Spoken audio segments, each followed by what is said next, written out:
digestivo del Complejo Asistencial Universitario de León. Cuando quiera, doctor Viso. Hola, buenos días a todos. Mi nombre es David Viso, como acaban de decir. Soy residente digestivo del Hospital de León y os voy a presentar esta comunicación que, como veis, se titula Estudio de la expresión de FOSP3 en la mucosa duodenal de pacientes con enteritis linfocítica de diferentes etiologías y que consiste básicamente, entre la gran variedad de etiologías que cursan con aumento del número de linfocitos intraepiteliales o enteritis linfocítica, identificar algún factor, en este caso FOSP3, que se ayude a discernir a aquellos sujetos que presenten enfermedad celíaca. Por lo tanto, empezamos con una breve introducción sobre la enfermedad celíaca, que todos sabéis que es la intolerancia alimentaria más frecuente en el mundo occidental, que se caracteriza por ser un trastorno inmunológico que afecta a individuos genéticamente predispuestos, con haplotipos de riesgo, ya sea HLA-DQ2 o DQ8, y que en presencia de la ingesta de un complejo proteico de alto peso molecular, denominado gluten, ocasiona una intolerancia permanente al mismo. Están afectadas tanto la inmunidad innata por efecto local tóxico del gluten como la inmunidad adquirida por medio de linfocitos TCD4, que desencadenan una respuesta inflamatoria con aumento de citoquinas proinflamatorias, ocasionando daño histológico preferentemente a nivel del tracto intestinal superior o duodeno, que puede cursar con afectación más leve con aumento del número de linfocitos intraepiteliales o afectación más grave con distintos grados de atrofia velocitaria.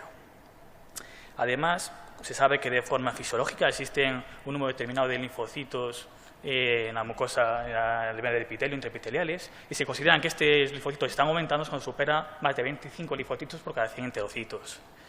Además, también es conocido que existe una variedad de linfocitos denominados T gamma delta que de forma basal predominan en la mucosa intestinal con respecto a la sangre periférica y que se encargan de la tolerancia a antígenos que vienen a través de la luz intestinal, y se ha visto que en los sujetos con enfermedad celíaca estos porcentajes de linfocitos están aumentados. Y como ya he dicho, la enteritis linfocítica o doenteritis linfocítica no es una lesión patognomónica de enfermedad celíaca, sino que existe multitud de etiologías que pueden cursar con aumento del número de linfocitos intraepiteliales. Además, existe otro subtipo de linfocitos TCD4, denominados linfocitos T reguladores, que se encuentran de forma basal en la mucosa intestinal en pequeña proporción, que están regulados por diferentes factores, entre ellos un factor de transcripción intranuclear denominado FOSP3, que se encarga de la regulación de estos linfocitos y que se encarga básicamente de la tolerancia de antígenos a nivel intestinal, manteniendo así una homeostasis intestinal evitando la aparición de enfermedades autoinmunes. Cuando estas células T reguladores disminuyen su número, se produce alguna alteración en su función, ya sea por disminución de factores reguladores como FOSP3 o que se estén en un ambiente muy proinflamatorio, lo que hace que estas células no ejerzan su función y no puedan así evitar la aparición de enfermedades autoinmunes. Hay ya estudios en literatura previos que demuestran una asociación de la enfermedad celíaca activa con la expresión de FOSP3 en los linfocitos T reguladores, donde se ve que a mayor daño histológico se ve mayor expresión de FOSP3, y estos sujetos, si los sometían a una dieta libre de gluten, parecía que esta expresión de FOSP3 disminuía.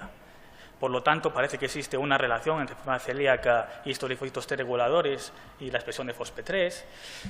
que parece que ponen así de relieve que puede haber algún defecto en un gen en la función reguladora de estos linfocitos, por lo menos a nivel intestinal y posiblemente también en sangre periférica, lo que también pone de manifiesto que exista un defecto de la tolerancia inmune global en la enfermedad celíaca. Por lo tanto, basándonos en esto, en que la presencia de linfocitos intraepiteliales aumentados no es exclusivo de la enfermedad celíaca, sino que existe multitud de etiologías y que parece que existe una relación entre estos linfocitos T reguladores y la enfermedad celíaca, nos planteamos la siguiente hipótesis, que era en pacientes con duodenitis linfocítica evaluar la expresión de FOSP3 y este número de linfocitos T reguladores y podía ayudarnos a discernir a aquellos sujetos que presentasen enteritis linfocítica.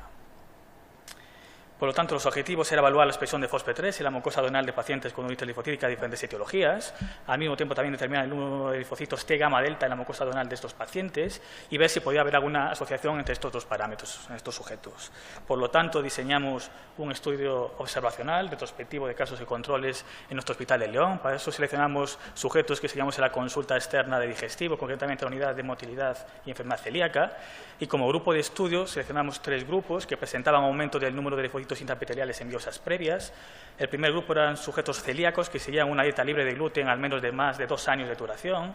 El segundo grupo eran familiares de celíacos que tenían haplotipo de riesgo de Q2, de Q8, pero que presentaban una serología negativa para celíaca.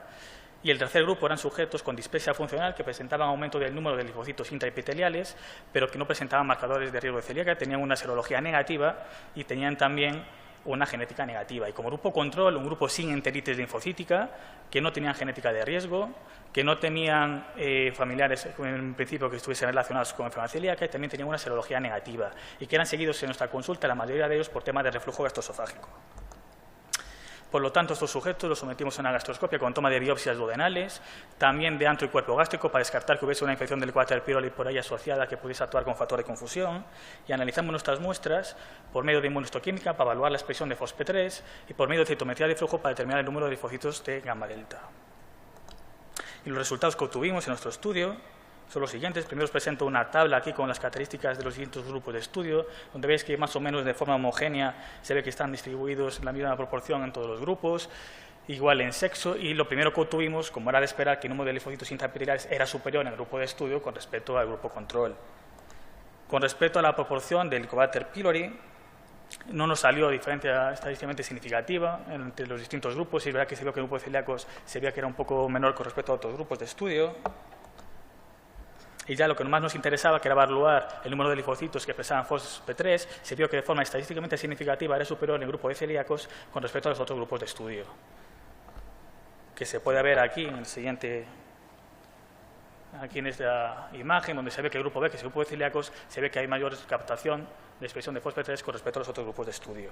Con respecto al número de linfocitos T gamma delta, también se vio que de forma estadísticamente significativa era superior la proporción de linfocitos T gamma delta en el grupo de celíacos con respecto a los otros grupos de estudio.